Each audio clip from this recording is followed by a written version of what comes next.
I'm going to dive right in real quick on something. No judgment zone. I want to talk about cheating. And this is a subject that affects most everybody. You done been on one side or the other. Sometimes you've been on both sides. You done been cheated on. You have cheated with.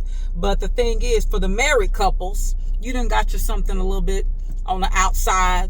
Maybe you didn't plan it. Maybe it just happened. Again, no judgment. And one thing about being a human, we're going to always find ourselves to where we satisfy whatever need is not getting met. This is not an argument for, but this ain't an argument for that. It's too late for that right now. We talking about you have found yourself in an extramarital affair. And you might even be in love with the person on the outside. You thinking about leaving your family. You thinking about walking out on your union, right? Maybe the union is dead anyway. I don't know the situation. I just want to give you a few things to consider. Y'all remember the show Scandal? We watched Scandal, and for years and years we romanticized this affair between Fitz and Olivia. But you know, it really made me upset. We romanticized this affair. Right or wrong, we did. We romanticized it. We wanted Fitz and Olivia to make it work. We wanted them to be together. And about, what was it, season 5, season 6, probably season 6, she finally makes it to the White House. She finally makes it to the White House, all but to say, never mind, I don't want to do this. And she says the key word, follow me. She says, this was Melly's job. Melly was his wife. She says, this was Melly's job. And my point in saying all that is it infuriated me, like, wow, we've been through all of this. This man was ready to, give up everything. He finally got to where y'all were going to get your happily ever after, and you renege. And I'm going to tell you something. For those who have an outside partner, 8 times out of 10, maybe 9, they don't want to do what it takes to fully satisfy you. They can't. I challenge you to go with a list to say, hey, I'll leave my family. Do everything my wife does, whether it's cook, clean, deal with the children, do with the taxes. I don't know, whatever it is that she does that makes you stay, because you're still there. You have not left. If it was that bad, you would have left. You have not left. You just found something to buy you some time on the side. You didn't leave. So that lets us know that there is something that's keeping you anchored there. You can say it's the kids, you can, whatever it is. So come up with the list. And the list also needs to include everything that they do. Because let me tell you something about being on the side. And listen, I haven't always been saved. I done played both roles. When you're on the side, it's fun. Because you don't have to deal with none of the responsibility. They get all the perks. The fun times, the crazy sex. They may be a listening ear because you unhappy. They don't have to do any real responsibility. And you know what happens? I'm fixing to come for somebody. I'm so sorry. They get accustomed to that. Like when Olivia said that was Melly's job. Hey, I don't do none of the heavy lifting. That's your wife's job.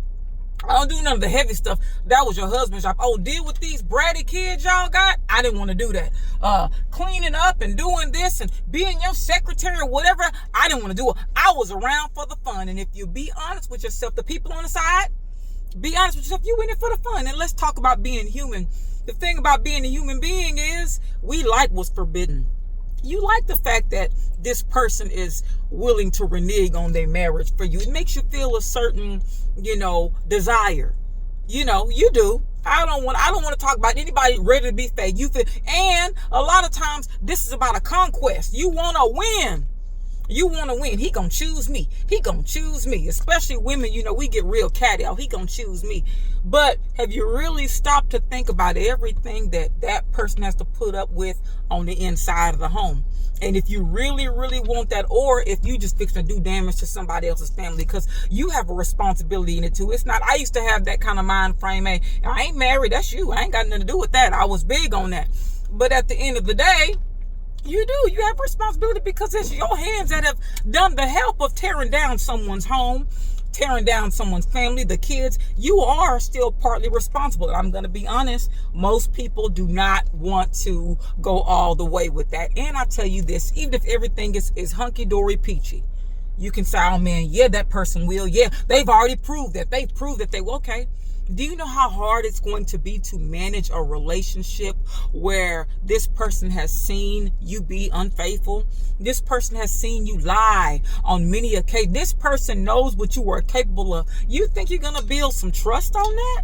Do you? It's going to be very, very hard. And for all those who've made it work, great, good for you. I have nothing bad to say. But the other, I'm going to say 90%, it's a lot to think about. This is why God says don't commit adultery. God says don't commit adultery because he knows what all comes with it. These attachments, these broken, the broken families, sometimes, especially with men, you may work your family out. You may make that work, and then somehow, some way, it's still that you're still tied with that person. What's that song? Your body's here with me, but your heart is on the other side of town. Oh, it's a horrible situation to be in. But I challenge it. This a few angles for those who are really thinking and confused about what should I do. I've fallen in love. The thrill is gone. You can fall in love and the thrill is gone because you had a need and you just fell into something. It happens, right? But don't expect a happily ever after when it turns out that this person says, hey, at the end of the day, I didn't sign up for all of that. I signed up for the little 20-30% that I did. The 20-30%, that's what I'm accustomed to. I'm here for the fun. I'm here for the good sex. I'm here for being your little therapist and whatever little things that you were missing. I'm here for that and that alone. But the whole thing, nah. So for all who are in a terrible situation, just don't do it. Just refrain. Just stay steadfast. Or, you be a responsible adult and say, you know what, my father who raised me, my stepfather, he had divorced my mom. And he told me later on, he said, when I knew I could be in the chance that I could have an extramarital affair, I left. That was very honorable. Many of us, we don't do that. Okay, so just a few things to think about. We want to come real today, and if this ruffled your feathers, maybe it should have.